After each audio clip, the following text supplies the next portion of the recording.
ਸਤਿ ਸ਼੍ਰੀ ਅਕਾਲ ਪਿਆਰੇ ਵਿਦਿਆਰਥੀਓ। ਅੱਜ ਆਪਾਂ ਇਸ ਵੀਡੀਓ ਦੇ ਵਿੱਚ ਤੁਹਾਡੇ ਲਈ NTSC 2016 ਦਾ ਜੋ ਪੇਪਰ ਹੋਇਆ ਸੀ ਉਸ ਪੇਪਰ ਦੇ ਵਿੱਚੋਂ ਸਮਾਜਿਕ ਸਿੱਖਿਆ ਭਾਗ ਦੇ ਜੋ ਪ੍ਰਸ਼ਨ ਸੀ ਉਹਨਾਂ ਨੂੰ ਹੱਲ ਕਰਾਂਗੇ। ਤੁਸੀਂ ਇਹ ਵੀਡੀਓ ਧਿਆਨ ਨਾਲ ਵੇਖਣੀ ਹੈਗੀ ਤਾਂ ਜੋ ਤੁਸੀਂ ਇਹਨਾਂ ਪ੍ਰਸ਼ਨਾਂ ਨੂੰ ਚੰਗੀ ਤਰੀਕੇ ਨਾਲ ਸਮਝ ਸਕੋ। ਸੋ ਆਓ ਸ਼ੁਰੂ ਕਰੀਏ। ਸਭ ਤੋਂ ਪਹਿਲਾਂ ਆਪਾਂ ਇਤਿਹਾਸ ਭਾਗ ਸ਼ੁਰੂ ਕਰਾਂਗੇ। ਉਹਦੇ ਵਿੱਚ ਆਪਣਾ 111 ਨੰਬਰ ਪ੍ਰਸ਼ਨ ਹੈ, ਵੀਅਤਨਾਮ ਯੁੱਧ ਨੂੰ ਪਹਿਲਾ ਟੈਲੀਵਿਜ਼ਨ ਯੁੱਧ ਕਿਉਂ ਕਿਹਾ ਜਾਂਦਾ ਹੈ? ਤਾਂ ਜੋ ਵੀਅਤਨਾਮ ਦਾ ਯੁੱਧ ਹੋਇਆ ਸੀ ਇਸ ਨੂੰ ਪਹਿਲਾ ਟੈਲੀਵਿਜ਼ਨ ਯੁੱਧ ਇਸ ਕਰਕੇ ਕਿਹਾ ਜਾਂਦਾ ਹੈਗਾ ਕਿਉਂਕਿ ਇਸ ਯੁੱਧ ਦੀਆਂ ਜਿਹੜੀਆਂ ਜ਼ਿਆਦਾਤਰ ਲੜਾਈਆਂ ਸੀ ਉਹਨਾਂ ਨੂੰ ਹਰ ਰੋਜ਼ ਖਬਰਾਂ ਦੇ ਵਿੱਚ ਉਹਨਾਂ ਲੜਾਈਆਂ ਦੇ ਦ੍ਰਿਸ਼ਾਂ ਨੂੰ ਵਿਖਾਇਆ ਜਾਂਦਾ ਸੀ। ਮਤਲਬ ਹਰ ਰੋਜ਼ ਜੋ ਵੀ ਲੜਾਈ ਹੁੰਦੀ ਸੀ ਉਸ ਨੂੰ ਇਹਨਾਂ ਟੀਵੀਆਂ ਦੇ ਵਿੱਚ, ਟੈਲੀਵਿਜ਼ਨ ਦੇ ਵਿੱਚ, ਖਬਰਾਂ ਦੇ ਵਿੱਚ ਵਿਖਾਇਆ ਜਾਂਦਾ ਸੀ। ਤਾਂ ਇਹਦੇ ਲਈ ਜਿਹੜੀ ਤੀਸਰੀ ਆਪਸ਼ਨ ਹੈ ਸਾਡੀ ਸਹੀ ਆ ਜਾਏਗੀ। ਰੋਜ਼ਾਨਾ ਖਬਰਾਂ ਵਿੱਚ ਲੜਾਈ ਦੇ ਦ੍ਰਿਸ਼ ਦਿਖਾਏ ਜਾਂਦੇ ਸੀ, ਇਸ ਕਰਕੇ ਵੀਅਤਨਾਮ ਨੂੰ ਪਹਿਲਾ ਟੈਲੀਵਿਜ਼ਨ ਯੁੱਧ ਕਿਹਾ ਜਾਂਦਾ ਹੈਗਾ। ਪ੍ਰਸ਼ਨ ਨੰਬਰ 112, ਇਹ ਲਾਈਨਾਂ ਕਿਸ ਦੁਆਰਾ ਕਹੀਆਂ ਗਈਆਂ? ਭਾਵੇਂ ਮੈਂ ਹਿੰਦੂ, ਮੁਸਲਿਮ, ਪਾਰਸੀ, ਕ੍ਰਿਸਚਨ ਜਾਂ ਹੋਰ ਕਿਸੇ ਜਾਤੀ ਦਾ ਹੋਵਾਂ, ਪਰ ਸਭ ਤੋਂ ਪਹਿਲਾਂ ਮੈਂ ਇੱਕ ਭਾਰਤੀ ਹਾਂ। ਸਾਡਾ ਦੇਸ਼ ਭਾਰਤ ਹੈ ਅਤੇ ਸਾਡੀ ਪਹਿਚਾਣ ਭਾਰਤੀ ਹੈ। ਹਾਂਜੀ, ਇਹ ਸ਼ਬਦ ਕਿਹਨਾਂ ਦੇ ਹੈਗੇ? ਇਹ ਸ਼ਬਦ ਹਨ ਦਾਦਾ ਭਾਈ ਨੌਰੋਜੀ ਦੇ। ਠੀਕ ਹੈ, ਇਹਦੇ ਲਈ ਜਿਹੜੀ ਫਸਟ ਆਪਸ਼ਨ ਹੈਗੀ ਉਹ ਸਹੀ ਆ ਜਾਏਗੀ। ਇਸ ਕੋਟੇਸ਼ਨ ਨੂੰ ਤੁਸੀਂ ਧਿਆਨ ਨਾਲ ਪੜ੍ਹ ਲਿਓ। ਹਾਂਜੀ, ਪ੍ਰਸ਼ਨ ਨੰਬਰ 113, ਸਾਰਨਾਥ ਦੇ ਸਤੰਭ ਉੱਤੇ 4 ਸ਼ੇਰਾਂ ਦੀ ਮੂਰਤੀ ਕਿਸ ਦੇ ਸਮੇਂ ਵਿੱਚ ਬਣਾਈ ਗਈ? ਠੀਕ ਹੈ, ਸਾਰਨਾਥ ਦਾ ਜਿਹੜਾ ਸਤੰਭ ਹੈਗਾ ਉਹਦੇ ਉੱਪਰ 4 ਸ਼ੇਰ ਹੈਗੇ। ਉਹ ਜਿਹੜੀ ਮੂਰਤੀ ਹੈ ਕਿਸ ਰਾਜੇ ਦੇ ਸਮੇਂ ਬਣਾਈ ਗਈ ਸੀ ਬੇਟਾ? ਅਸ਼ੋਕ ਦੇ ਸਮੇਂ। ਹਾਂਜੀ, ਤਾਂ ਪ੍ਰਸ਼ਨ ਨੰਬਰ 114, ਭਾਰਤ ਦਾ ਪਹਿਲਾ ਵਾਇਸਰਾਏ ਕੌਣ ਸੀ? ਹਾਂਜੀ, ਕੌਣ ਸੀ ਪਹਿਲਾ ਵਾਇਸਰਾਏ? ਭਾਰਤ ਦਾ ਲਾਰਡ ਕੈਨਿੰਗ। ਠੀਕ ਹੈ, ਇਹ ਪਹਿਲਾ ਵਾਇਸਰਾਏ ਸੀ ਵੀ ਯਾਦ ਰੱਖਿਓ, ਅਤੇ ਲਾਸਟ ਗਵਰਨਰ ਜਨਰਲ ਸੀ। ਠੀਕ ਹੈ, ਲਾਸਟ ਗਵਰਨਰ ਜਨਰਲ ਸੀ, ਇਹ ਤੁਸੀਂ ਯਾਦ ਰੱਖਣਾ ਗਾ। ਪ੍ਰਸ਼ਨ 115, ਜ਼ਫਰਨਾਮਾ ਨਾਮਕ ਖਤ ਗੁਰੂ ਗੋਬਿੰਦ ਸਿੰਘ ਜੀ ਨੇ ਕਿਸ ਨੂੰ ਲਿਖਿਆ? ਹਾਂ ਬੇਟਾ, ਕਿਹਨਾਂ ਨੂੰ ਲਿਖਿਆ ਸੀ? ਔਰੰਗਜ਼ੇਬ ਨੂੰ, ਹੈ ਨਾ। ਫਾਰਸੀ ਭਾਸ਼ਾ ਦੇ ਵਿੱਚ ਇਹ ਲਿਖਿਆ ਗਿਆ ਸੀ। ਦੀਨਾ ਕਾਂਗੜਾ ਨਾਮਕ ਸਥਾਨ ਤੋਂ ਔਰੰਗਜ਼ੇਬ ਨੂੰ ਲਿਖਿਆ ਗਿਆ ਸੀ। ਪ੍ਰਸ਼ਨ 116, ਭਾਰਤ ਦੇ ਸੁਤੰਤਰਤਾ ਸੰਗਰਾਮ ਦੌਰਾਨ ਪਹਿਲੀ ਸਰਬ ਭਾਰਤੀ ਹੜਤਾਲ ਕਿਉਂ ਕੀਤੀ ਗਈ? ਕਿਹੜਾ ਕਾਰਨ ਸੀ ਜਿਸ ਕਰਕੇ ਜਿਹੜੀ ਪਹਿਲੀ ਸਰਬ ਭਾਰਤੀ ਹੜਤਾਲ ਸੀ ਉਹ ਕੀਤੀ ਗਈ ਸੀ? ਕਿਸ ਦੇ ਵਿਰੋਧ ਦੇ ਵਿੱਚ ਕੀਤੀ ਗਈ ਸੀ? ਰੋਲਟ ਐਕਟ ਦੇ ਵਿਰੋਧ ਦੇ ਵਿੱਚ। ਠੀਕ ਹੈ, ਰੋਲਟ ਐਕਟ ਦੇ ਵਿਰੋਧ ਦੇ ਵਿੱਚ। ਪ੍ਰਸ਼ਨ 117, 1878 ਈਸਵੀ ਦਾ ਵਰਨੈਕੂਲਰ ਪ੍ਰੈਸ ਐਕਟ ਕਿਸ ਦਾ ਨਮੂਨਾ ਸੀ? ਕਿਹਦਾ ਨਮੂਨਾ ਸੀ ਬੇਟਾ? ਇਹ ਸੀ ਆਇਰਿਸ਼ ਪ੍ਰੈਸ ਕਾਨੂੰਨ, ਯਾਨੀ ਕਿ ਇਹਦੇ ਲਈ ਜਿਹੜੀ ਤੀਜੀ ਆਪਸ਼ਨ ਹੈਗੀ ਉਹ ਸਹੀ ਆ ਜਾਏਗੀ। ਆਇਰਿਸ਼ ਪ੍ਰੈਸ ਕਾਨੂੰਨ ਦਾ ਨਮੂਨਾ ਸੀ ਜਿਹੜਾ 1878 ਈਸਵੀ ਦਾ ਵਰਨੈਕੂਲਰ ਪ੍ਰੈਸ ਐਕਟ ਸੀ। ਇਸ ਦੇ ਵਿੱਚ ਪ੍ਰੈਸ ਦੇ ਉੱਪਰ ਰੋਕ ਲਗਾ ਦਿੱਤੀ ਗਈ ਸੀ। ਪ੍ਰਸ਼ਨ 118, ਲੋਧੀ ਵੰਸ਼ ਦਾ ਸਭ ਤੋਂ ਪ੍ਰਸਿੱਧ ਬਾਦਸ਼ਾਹ ਕਿਸ ਨੂੰ ਮੰਨਿਆ ਜਾਂਦਾ ਹੈ? ਹਾਂਜੀ, ਲੋਧੀ ਵੰਸ਼ ਦਾ ਸਭ ਤੋਂ ਪ੍ਰਸਿੱਧ ਬਾਦਸ਼ਾਹ ਕੌਣ ਸੀ? ਸਿਕੰਦਰ ਲੋਧੀ। ਠੀਕ ਹੈ, ਆਖਰੀ ਬਾਦਸ਼ਾਹ ਜੇਕਰ ਪੁੱਛੇ ਜਾਵੇ ਫਿਰ ਅਸੀਂ ਲਿਖਾਂਗੇ ਇਬਰਾਹਿਮ ਲੋਧੀ। ਜੇਕਰ ਲੋਧੀ ਵੰਸ਼ ਦਾ ਸੰਸਥਾਪਕ ਪੁੱਛਿਆ ਜਾਵੇ ਫਿਰ ਆਪਾਂ ਲਿਖਾਂਗੇ ਬਹਿਲੋਲ ਖਾਂ ਲੋਧੀ। ਠੀਕ ਹੈ, ਪ੍ਰਸਿੱਧ ਬਾਦਸ਼ਾਹ ਕੌਣ ਸੀ? ਸਿਕੰਦਰ ਲੋਧੀ। ਪ੍ਰਸ਼ਨ 119, ਨਾਜੀ ਦਲ ਦੀ ਸਥਾਪਨਾ ਕਦੋਂ ਹੋਈ? ਹਾਂਜੀ, ਨਾਜੀ ਦਲ ਦੀ ਸਥਾਪਨਾ ਕਦੋਂ ਕੀਤੀ ਗਈ? 1918 ਦੇ ਵਿੱਚ, ਹਿਟਲਰ ਦੁਆਰਾ। ਪ੍ਰਸ਼ਨ ਨੰਬਰ 120, ਮਸੰਦ ਪ੍ਰਥਾ ਕਿਸ ਗੁਰੂ ਸਾਹਿਬਾਨ ਜੀ ਨੇ ਸ਼ੁਰੂ ਕੀਤੀ? ਹਾਂ ਬੇਟਾ, ਕਿਹਨਾਂ ਨੇ ਸ਼ੁਰੂ ਕੀਤੀ ਸੀ? ਗੁਰੂ ਰਾਮਦਾਸ ਜੀ ਨੇ। ਠੀਕ ਹੈ, ਸਿੱਖ ਧਰਮ ਦੇ ਉਸ ਸਮੇਂ ਜਿਹੜੇ ਤੀਰਥ ਸਥਾਨ ਸੀ ਉਹਨਾਂ ਦਾ ਕੰਮ ਆਰੰਭਿਆ ਗਿਆ ਸੀ ਉਸਾਰਨ ਦਾ। ਤਾਂ ਉਸ ਸਮੇਂ ਮਾਇਆ ਦੀ ਲੋੜ ਸੀ, ਤਾਂ ਸਿੱਖਾਂ ਤੋਂ ਮਾਇਆ ਇਕੱਠਾ ਕਰਨ ਦੇ ਲਈ ਜਿਹੜੀ ਮਸੰਦ ਪ੍ਰਥਾ ਸੀ ਉਹ ਸਥਾਪਿਤ ਕੀਤੀ ਗਈ ਸੀ। ਸਿੱਖ ਧਰਮ ਦਾ ਪ੍ਰਚਾਰ ਕਰਨ ਦੇ ਲਈ ਵੀ ਇਸ ਦੀ ਮਦਦ ਲਈ ਗਈ। ਪ੍ਰਸ਼ਨ ਨੰਬਰ 121, ਇਹ ਸ਼ਬਦ ਕਿਸ ਨੇ ਕਹੇ? ਹੇ ਨਿਰੰਕੁਸ਼ ਸ਼ਾਸਕੋ, ਹੁਣ ਤੁਹਾਡੇ ਕੰਬਣ ਦਾ ਵਕਤ ਆ ਗਿਆ ਹੈ। हाँ बेटा, किन्हां दे ये शब्द, ये सी भी लुईस सेबेस्टियन मर्सीयर दे। ठीक है, हाँ जी। इस तो बाद आप भूगोल के जोड़े प्रश्न है उन्होंने हल करांगे। तो इन्हां विचों किहड़ा प्रमुख गन्ना उत्पादक राज्यां दी सूची विच नहीं आउंदा। ठीक है, तो देखो इन्हां दे विचों किहड़ा नहीं आउंदा, इन्हां दे विचों जिहड़ा मध्य प्रदेश हैगा वो गन्ना उत्पादक राज्यां दी सूची दे विच नहीं आउंदा। मतलब ज़्यादातर जेकर इत्थे पुछया जांदा भी भारत दे विच सब तो वध गन्ना उत्पादक राज किहड़ा गा, फिर असीं उत्तर प्रदेश टिक करना सी, बट इन्होंने पूछा भी जिहड़ा सूची विच नहीं आउंदा, इसलिए असीं मध्य प्रदेश टिक कीता गा। प्रश्न 123, किस केंद्र शासित प्रदेश विच सब तो वध वन खेतर है। हाँ बेटा, किहड़ा गा, वो हैगा अंडेमान अते निकोबार द्वीप समूह। ठीक है, भारत का जिहड़ा केंद्र शासित प्रदेश है अंडेमान निकोबार द्वीप समूह, इत्थे सब तो वध जिहड़ा वन खेतर है वो पाया जाता है। प्रश्न नंबर 124, वी आकार, ठीक है, इस तरीके वी शेप दी घाटी का निर्माण किस कारक द्वारा हुंदा गा। हाँ बेटा, किहदे द्वारा हुंदा गा, पानी राहीं। आप पढ़ते हैं जिहड़े डेल्टे बनाए जाते हैं वो कौन बनाउंदा गा, नदियाँ। हाँ जी, तो जिहड़ियां नदियां का पानी है जां पानी है वो वी आकार दी जिहड़ी आ डेल्टा हैगा जां शेप हैगी उसनूं तैयार करदा है। प्रश्न नंबर 125, किस किस्म की मिट्टी नूं चाह की मिट्टी कहा जाता है। हाँ बेटा, किस किस्म की मिट्टी दे विच हुंदी है जिहड़ी चाह हैगी वो हुंदी हैगी पर्बती मिट्टी दे विच। ठीक है जी। प्रश्न नंबर 126, निम्नलिखित विचों किहड़े राज विचों सड़कों की घनता वध है। हाँ जी बेटा, किहड़े राज दे विच, केरला दे विच जिहड़ी सड़कों की घनता हैगी वो सब तो वध है। हाँ जी। प्रश्न नंबर 127, ऊष्ण खंड का विस्तार कित्थों तो कित्थों तक है। हाँ जी बेटा, जिहड़ा ऊष्ण खंड है उसका विस्तार कित्थों तो कित्थों तक है, वो हैगा 23.5 डिग्री उत्तर तो 23.5 डिग्री दक्षिण। ठीक है, मान लो आप इस तरीके नाल एक पृथ्वी का जिहड़ा आकार सी बना लिया, 0 डिग्री आ गई भूमध्य रेखा। ठीक है, उपरला हिस्सा नॉर्थ वाला आ गया, हेठला साउथ वाला आ गया। तो इत्थों 23.5 डिग्री देखिए नॉर्थ जिन्हों आप कर्क रेखा बोल देंगे, तो हेठों 23.5 डिग्री साउथ जिन्हों आप मकर रेखा बोल देंगे। तो ये जो भाग है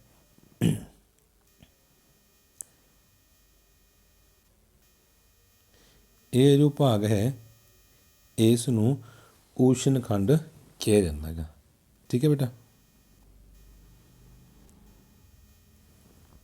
हाँ जी। नैक्सट, धारीवाल किस उद्योग लिए महत्वपूर्ण केंद्र के तौर पर प्रसिद्ध है। जिहड़ा धारीवाल उद्योग है की पैदा किया जाता बेटा, वो ऊनी कपड़ा उद्योग है, उत्थे ऊनी जिहड़ा कपड़ा है वो तैयार किया जाता है।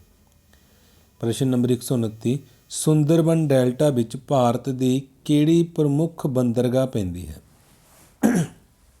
हाँ जी, सुंदरबन डेल्टा दे विच किहड़ी प्रमुख बंदरगाह पैंदी हैगी। हाँ जी बेटा, किहड़ी आ जाएगी, हल्दिया। सुंदरबन डेल्टा दे विच भारत की किहड़ी प्रमुख बंदरगाह पैंदी हैगी, हल्दिया। नैक्सट प्रश्न नंबर 130, हेठ लिखियां विचों किहड़ा स्थान वापस जाती हुई जब पूर्वी मानसून तो प्रभावित होंदा है। हाँ जी बेटा, किहड़ा स्थान हैगा, चेन्नई। ठीक है, चेन्नई तमिलनाडु की राजधानी है। प्रश्न नंबर 131, हेठ लिखियां विचों किहड़े तांबे के मुख्य उत्पादक राज हैं। ठीक है, वो किहड़े राज है जितों तांबा ज़्यादा मात्रा के निकलता बेटा, तो वो ਉਹਦੇ ਲਈ फस्ट ऑप्शन सी आ जाएगी साड़ी, राजस्थान तो मध्य प्रदेश। ये दो प्रमुख राज ने जो तांबे के मुख्य उत्पादक राज हैं। हाँ जी, हैदराबाद किस राज की राजधानी है। हाँ जी बेटा, किस राज की राजधानी है, तेलंगाना की।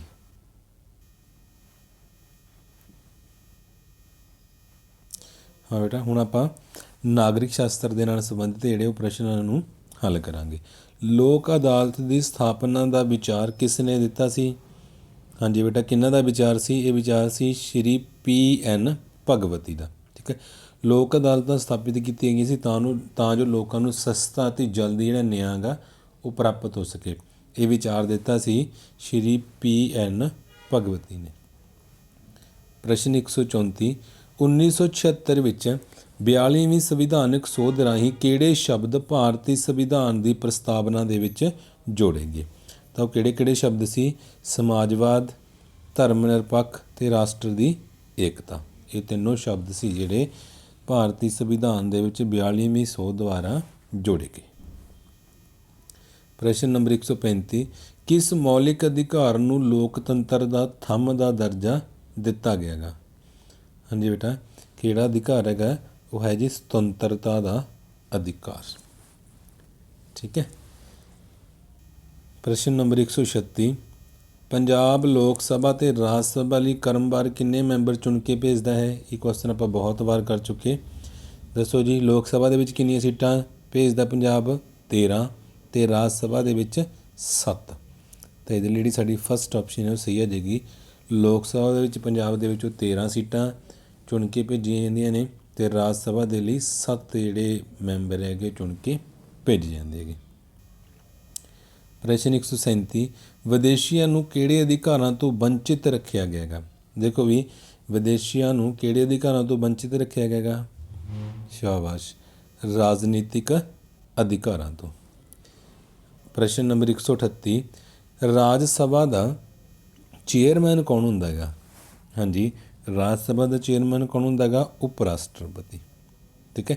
ਜਦੋਂ ਉਪ ਰਾਸ਼ਟਰਪਤੀ ਦਾ ਚੋਣ ਹੁੰਦੀ ਹੈਗੀ ਤਾਂ ਉਹ ਆਟੋਮੈਟਿਕ ਹੀ ਰਾਜ ਸਭਾ ਦਾ ਚੇਅਰਮੈਨ ਬਣ ਜਾਂਦਾ ਹੈਗਾ। ਪ੍ਰਸ਼ਨ 139 ਰਾਜਪਾਲ ਨੂੰ ਇੱਕ ਰਾਜ ਤੋਂ ਦੂਜੇ ਰਾਜ ਵਿੱਚ ਕੌਣ ਬਦਲ ਸਕਦਾ ਹੈ? ਹਾਂਜੀ, ਕੌਣ ਬਦਲ ਸਕਦਾ ਹੈ? ਰਾਸ਼ਟਰਪਤੀ। ਠੀਕ ਹੈ। ਮਤਲਬ ਇੱਕ ਰਾਜਪਾਲ ਨੂੰ ਇੱਕ ਤੋਂ ਦੂਜੇ ਰਾਜ ਦੇ ਵਿੱਚ ਉਹਦੀ ਬਦਲੀ ਕੌਣ ਕਰ ਸਕਦਾ ਹੈਗਾ? ਰਾਸ਼ਟਰਪਤੀ।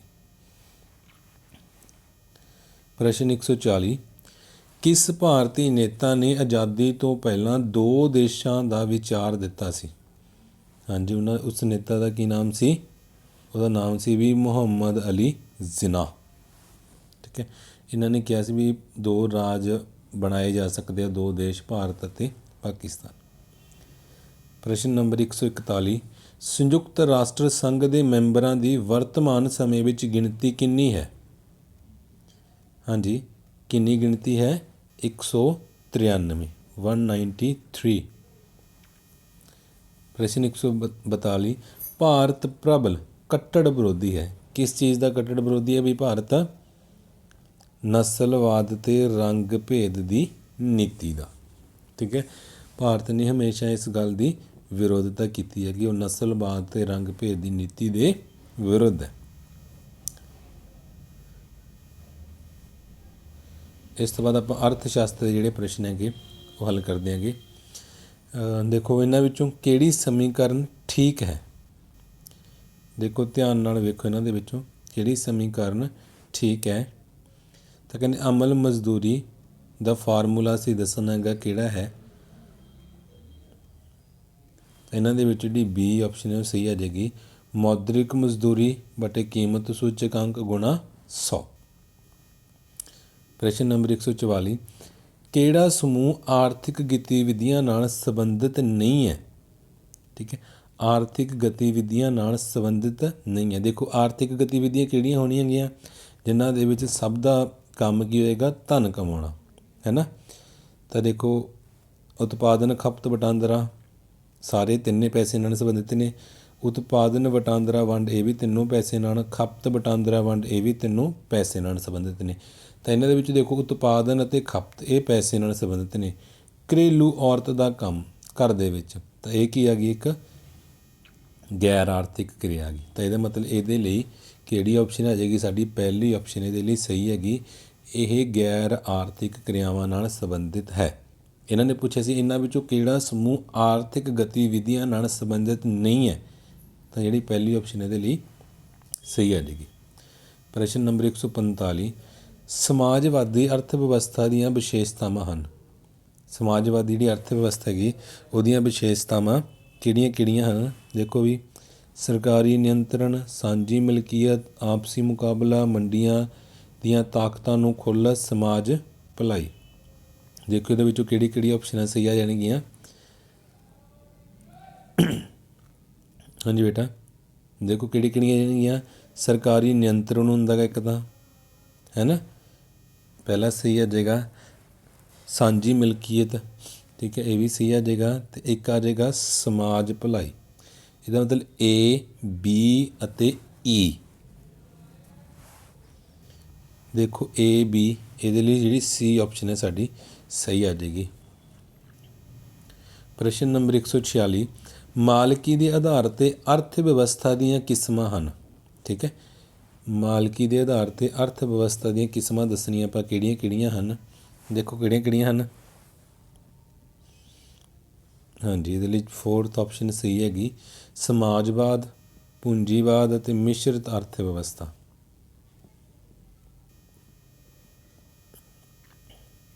ਪ੍ਰਸ਼ਨ ਨੰਬਰ 147, ਭਾਰਤ ਵਿੱਚ ਕਿਹੜਾ ਆਰਥਿਕ ਵਿਕਾਸ ਦੇ ਪੱਧਰ ਦਾ ਸੂਚਕ ਨਹੀਂ ਹੈ। ਹਾਂਜੀ, ਇਹਨਾਂ ਦੇ ਵਿੱਚ ਦੇਖੋ ਕਿਹੜਾ ਹੈ ਜੋ ਆਰਥਿਕ ਵਿਕਾਸ ਦੇ ਪੱਧਰ ਦਾ ਸੂਚਕ ਨਹੀਂ ਹੈ। ਤਾਂ ਇਹਨਾਂ ਦੇ ਵਿੱਚ ਜਿਹੜੀ ਜਨਸੰਖਿਆ ਹੈਗੀ ਉਹ ਆਰਥਿਕ ਵਿਕਾਸ ਪੱਧਰ ਦਾ ਸੂਚਕ ਨਹੀਂ ਹੈ।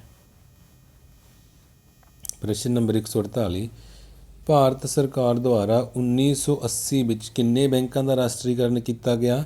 7 ਦਾ। ਠੀਕ ਹੈ, 1969 ਦੇ ਵਿੱਚ 14 ਬੈਂਕਾਂ ਦਾ ਰਾਸ਼ਟਰੀਕਰਨ ਕੀਤਾ ਗਿਆ ਸੀ ਅਤੇ 1980 ਦੇ ਵਿੱਚ 7 ਬੈਂਕਾਂ ਦਾ। ਮਤਲਬ ਕੁੱਲ ਮਿਲਾ ਕੇ ਕਿੰਨੇ ਬੈਂਕਾਂ ਦਾ ਰਾਸ਼ਟਰੀਕਰਨ ਕੀਤਾ ਗਿਆ ਸੀ? 21 ਬੈਂਕਾਂ ਦਾ। ਠੀਕ ਹੈ, ਜੇਕਰ ਤੁਹਾਨੂੰ ਇਹ ਪੁੱਛਿਆ ਜਾਵੇ ਵੀ ਕੁੱਲ ਕਿੰਨੇ ਬੈਂਕਾਂ ਦਾ ਰਾਸ਼ਟਰੀਕਰਨ ਕੀਤਾ ਗਿਆ ਤਾਂ ਕਿੰਨੇ ਲਿਖਾਂਗੇ ਆਪਾਂ? 21। ਇਹਦੇ ਲਈ ਹੁਣ ਕਿਹੜੀ ਆਪਸ਼ਨ ਸਹੀ ਸੀ? ਸੀ ਆਪਸ਼ਨ 7। ਪ੍ਰਸ਼ਨ 149, ਹੇਠ ਲਿਖਿਆਂ ਵਿੱਚੋਂ ਕਿਹੜੀ ਸੰਸਥਾ ਭਾਰਤ ਵਿੱਚ ਖੇਤੀਬਾੜੀ ਅਤੇ ਪੇਂਡੂ ਵਿਕਾਸ ਲਈ ਕਰਜ਼ਿਆਂ ਦੀ ਵਿਵਸਥਾ ਕਰਦੀ ਹੈ? ਹਾਂਜੀ, ਕਿਹੜੀ ਸੰਸਥਾ ਹੈਗੀ? ਉਹ ਹੈਗੀ ਨਬਾਰਡ। ਠੀਕ ਹੈ, ਇਹ ਇੱਕ ਸਪੈਸ਼ਲ ਪ੍ਰਕਾਰ ਦੇ ਬੈਂਕ ਹੁੰਦੇ ਆ ਪਿੰਡਾਂ ਦੇ ਵਿੱਚ ਜਿਹੜੇ ਕਿ ਕਿਸਾਨਾਂ ਨੂੰ ਕਰਜ਼ੇ ਪ੍ਰੋਵਾਈਡ ਕਰਾਉਂਦੇ, ਕਰਜ਼ੇ ਮੁਹੱਈਆ ਕਰਵਾਉਂਦੇ ਹੈਗੇ।